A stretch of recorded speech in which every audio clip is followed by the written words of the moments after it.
ప్రేక్షకులందరికీ నమస్కారం. ప్రస్తుతం మన స్టూడియోలో ప్రముఖ తంత్ర జ్యోతిష్యులు, జ్యోతిషరత్న, జ్యోతిష సామ్రాట్ చింతా రుక్మాన్ గదరావు గారు మనతో ఉన్నారు. గురువుగారితో మాట్లాడేద్దాం. నమస్కారం గురుగారు. మాతృదేవోభవ, పితృదేవోభవ, ఆచార్య దేవోభవ. గురుగారు, జూన్ మాసంలో ధనుసు రాశి వారి పరిస్థితి ఏ విధంగా ఉండబోతుంది? ఎలాంటి ఫలితాలు ఉంటాయి? ఇక ఎలాంటి జాగ్రత్తలు, పరిహారాలు తీసుకోవాలి ఈ నెలలో జూన్ ధనుసు రాశి వాళ్ళు? ధనస్సు రాశి అంటే, ధనస్సు అంటే ఏమి? ఒక ఎక్కువ పెట్టినటువంటి బాణము, ఒక టార్గెట్, ఒక రీసెర్చ్, ఒక గోల్. ఈ రాశిలోనే నా తెలిసినంత వరకు ఎక్కువగా గవర్నమెంట్ ఎంప్లాయీస్ అంతా ఎక్కువ ఈ రాశిలో ఉంటారని నా రీసెర్చ్లో నేను తెలుసుకున్న విషయం. అంటే కాలపురుషుడికి మనం ధనుసు రాశి వాళ్ళ స్వభావాలు మాట్లాడుకుంటాం లైట్గా. కాలపురుషుడికి 9వ స్థానం, కాలపురుడికి 5వ స్థానం ఏంటంటే సింహరాశి, ఈ స్థానానికి 9వ స్థానం. అంటే ప్రభుత్వ ఉద్యోగులు ఎందుకుంటారన్నానంటే రవిగ్రహం ప్రభుత్వ గ్రహం. రవిగ్రహం యొక్క ప్రభావము 100% ఈ రాశి పైన ఉంటుంది. అంటే ఈ భాగ్యరాశికి భాగ్యస్థానము సింహరాశి, సింహరాశికి అధిపతి భాగ్యాధిపతి రవి. రవికి ఈ స్థానంలో మంచి బలం ఉంటుంది. అంటే అగ్నితత్వ రాశి కాబట్టి మేషం, సింహం, ధనుసులో రవి ప్రచండంగా ఉంటాడు. అదే నిప్పు పోయి నీళ్ళలో పడితే ప్రచండంగా ఉంటుందా? ఆరిపోతుంది. అది దాని స్వభావం నిప్పుతో నిప్పు కలిసిందంటే ఇంకా ఎక్కువ ప్రచండం అవుతుంది. కాబట్టి తీవ్రంగా రవి యొక్క ప్రభావం. అంటే ఈ రాశి వాళ్ళకు తండ్రి యొక్క ప్రభావం ఎక్కువ. తండ్రి రోల్ మోడల్గా ఉంటారు వీళ్ళకు. మా నాన్న నాకు అలా చెప్పించాడు, మా నాన్నలాగా నేను కూడా ఇలా అయ్యాను, మా నాన్న లేకపోతే నాకు ఇవన్నీ వచ్చుండేవి కావు అని చెప్పే వాళ్ళంతా కూడా ఎక్కువ ధనుసు రాశిలో ఉంటారు. నాన్న అనేటువంటి పితృకారకుడు రవి. కాబట్టి రవి ప్రభుత్వ గ్రహం, అడ్మినిస్ట్రేషన్ ప్లానెట్. వీళ్ళు ఒక విధమైనటువంటి దర్పంగా ఉంటారు, కొంచెం అహంగా కనిపిస్తారు, కానీ ఆత్మ బాగుంటుంది. రవి అంటే ఆత్మకారకుడు.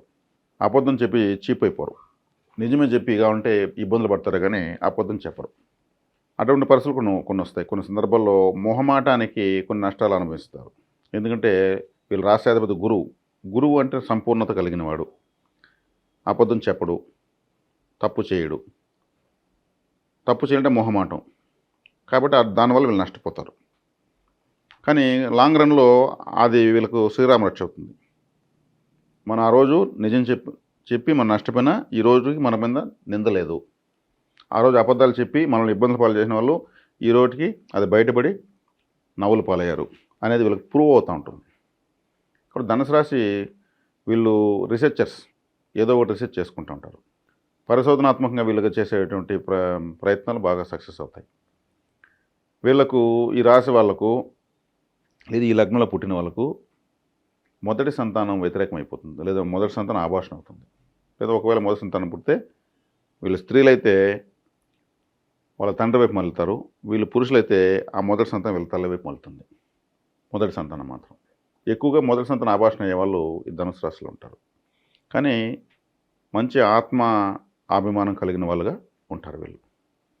తర్వాత ఇప్పుడు ఈ జూన్ 2025లో వీళ్ళకి ఎటువంటి ఫలితాలు ఉన్నాయంటే, అర్ధాష్టమ శని స్టార్ట్ అయింది. 3వ ఇంట రాహు ఉన్నాడు, 9వ ఇంట కేతు ఉన్నాడు, 7వ ఇంట గురువు ఉన్నాడు. ఇక్కడ బలాబలాలు సరి సమానం అని చెప్పొచ్చు. గురువు లగ్నాన్ని చూస్తున్నాడు, రాశిని చూస్తూ కాపాడుతున్నాడు. శని 4వ ఇంట్లో కూర్చునేసి నేను ఇబ్బంది పెడతాను అంటున్నాడు. కానీ ఎంత ఇబ్బంది పెట్టినా నేనుండగా మీకేం కాదని గురువు చెప్తున్నాడు. 3వ ఇంట్లో రాహువు చక్కగా, 3వ ఇంట్లో రాహువు మంచివాడే గోచారరీత్యా. 9వ ఇంట్లో కేతువు తండ్రి స్థానంలో ఉన్నాడు కాబట్టి కేతువు కూడా 4 పాదాలతో ఉన్న నక్షత్రం మకా నక్షత్రం సింహరాశిలోనే ఉంది. ఒక విధంగా కేతు కూడా కంఫర్టే అక్కడ. 9వ స్థానం అంటే ఆలయము, 9వ స్థానం అంటే తండ్రి, 9వ స్థానం అంటే గురువు, 9వ స్థానం అంటే యోగా సెంటరు, 9వ స్థానం అంటే పూజా స్టోరు.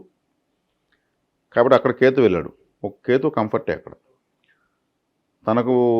తన సొంత నక్షత్రం అక్కడే ఉంది, తన కారకత్వాలు ఆలయము, గురువు అంతా కూడా అక్కడే ఉన్నాయి.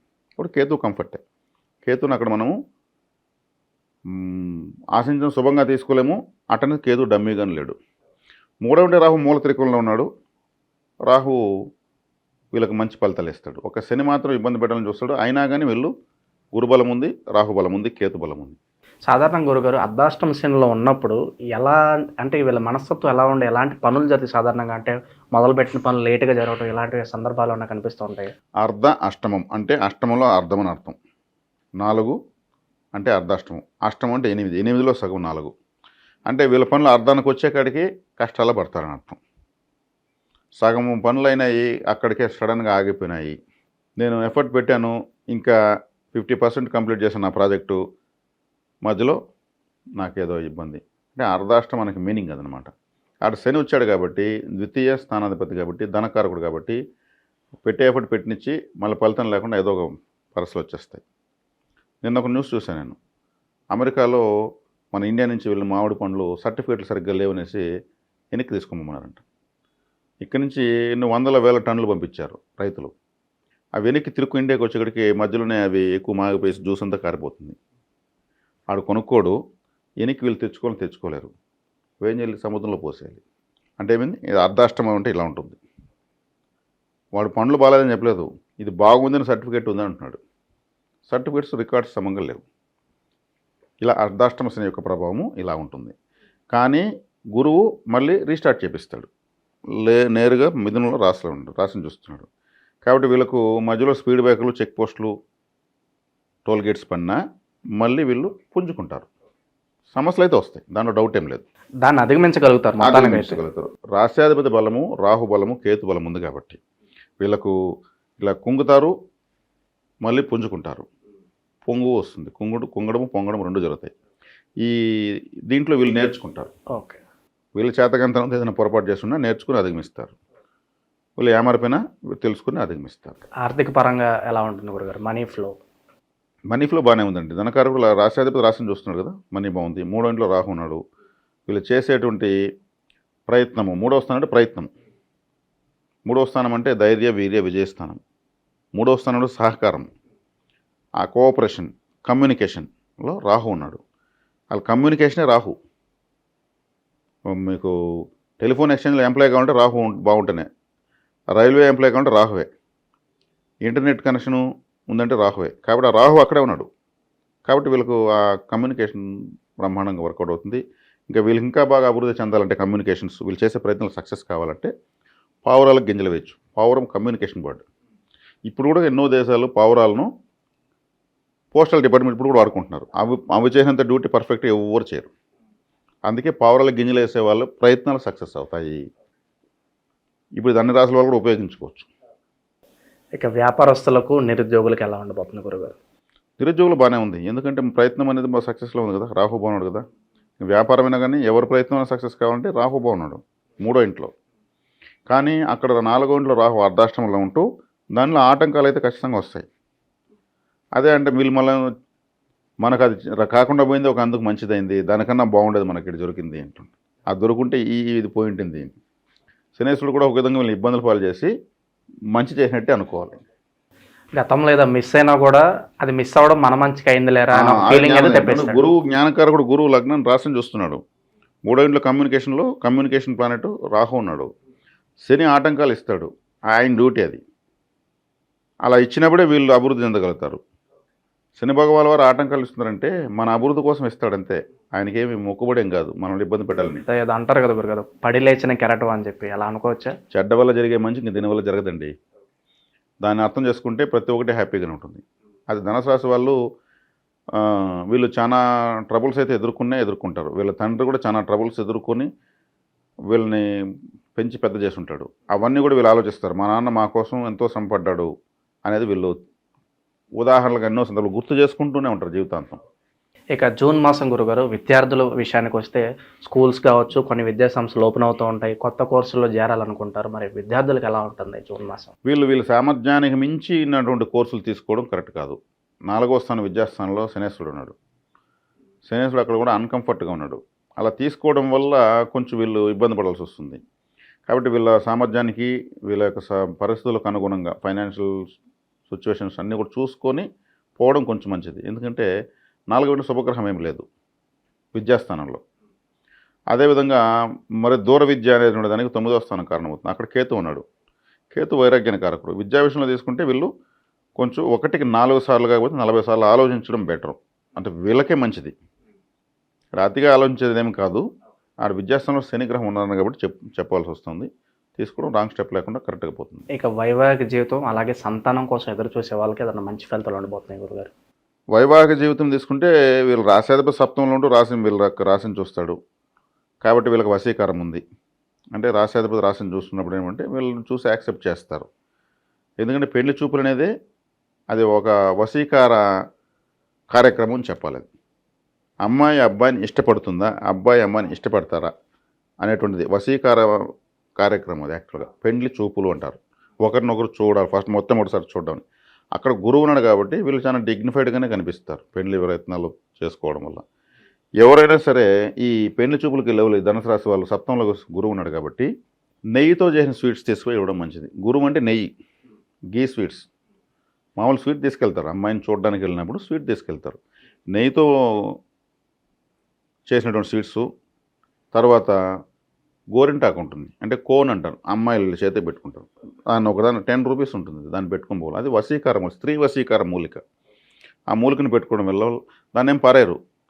ఇంతవరకు ఎవరికైనా స్వీట్లు, మిక్చరు, అరటి పండ్లు, పువ్వులు తీసుకెళ్తారే కానీ ఈ గోరింటాకు కోన్ పెట్టుకుని వెళ్ళి ఎవరు లేరు.